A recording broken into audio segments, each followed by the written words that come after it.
Okay, check this out. So you have one of these things. Maybe you have kids or whoever, they're riding it. And so now you have these.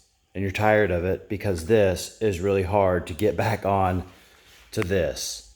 And so instead, you buy one of these solid things.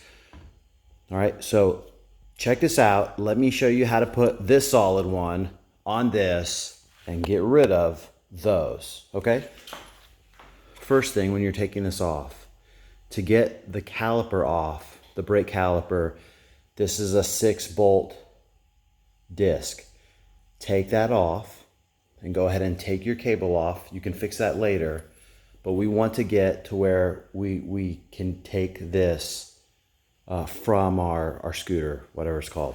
So come over here, let me show you the tools. Let me put this down. 2x4 with a hole cut in it, a mallet. These are tire irons. You could use something else, but I got these on Amazon about a year ago, and I've used them for the 4-wheeler, and I got to use them tonight. It's 2 zip ties, just so we can get all the way around, drill. And then just a bit that's large enough, and I didn't think about this ahead of time. Let me think here, let me see. That is, anyway, my bad. That's probably 1.25 inches.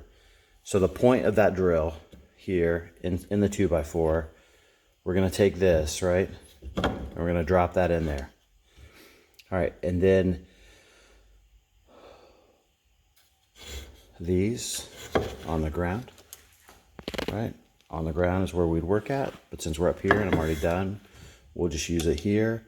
Grab one piece of the solid tire, go through here with a zip tie, and zip tie it on. You can quasi maneuver this into this solid tire into place onto the rim, just zip tie it down.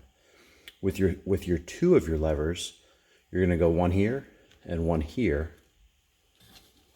We're just gonna go through, and since we zip tied this on, you know, we're just gonna give ourselves a bite and we're gonna lift over, all right? So that will get here and here, and then I would take and put my foot here and here, and then I will go my next lever here. So I've taken these 2 out because now my feet are standing on it. So I'm gonna go lever, lever, and that's gonna slide this all the way up. Now I'm gonna put a foot here, a foot here. I'm gonna go with my 3rd lever, because I'll have actually either lever or feet if you have 3 hands or a helper. Otherwise, you're gonna have to put your feet here.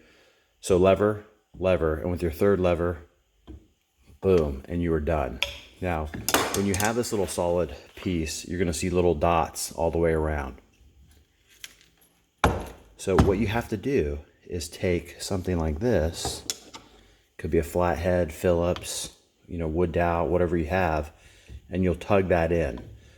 Go work your way all around the circle, and as you're doing that, those little dots will disappear. Now, the one thing that I didn't tell you before you started is, since this is your disc side, you're going to put your tire like this. And if it is a directional pattern, like this one is, you want to make sure that the direction matches your front, which I did. And yeah, that looks right to me. So if it's rolling down the road like that, it's biting in. Don't put it on backwards. For something like this, it may not matter. But anyway, build yourself a rest, you know, with your bit. Lock it in. Use a specialty tool. You could use flatheads, but you know, you can rip this rim up really bad. Literally did this in 15 seconds. Oh, and to make this go on a little easier, I put it in not hard boil, but boiling water for once the water hadn't even come up to a hard boil yet. I was just getting lots of small little bubbles. So, you know, from the time that I turned it on, I have a gas range. From the time that I turned it on, I got the little tiny bubbles, I pulled it out. So, you know, that's probably less than 5 minutes. But I was able to handle it with my bare hands. So it was warm, but it wasn't, you know, burning hot. That made it a little more pliable. Boom, done, back on the scooter. Have a nice day.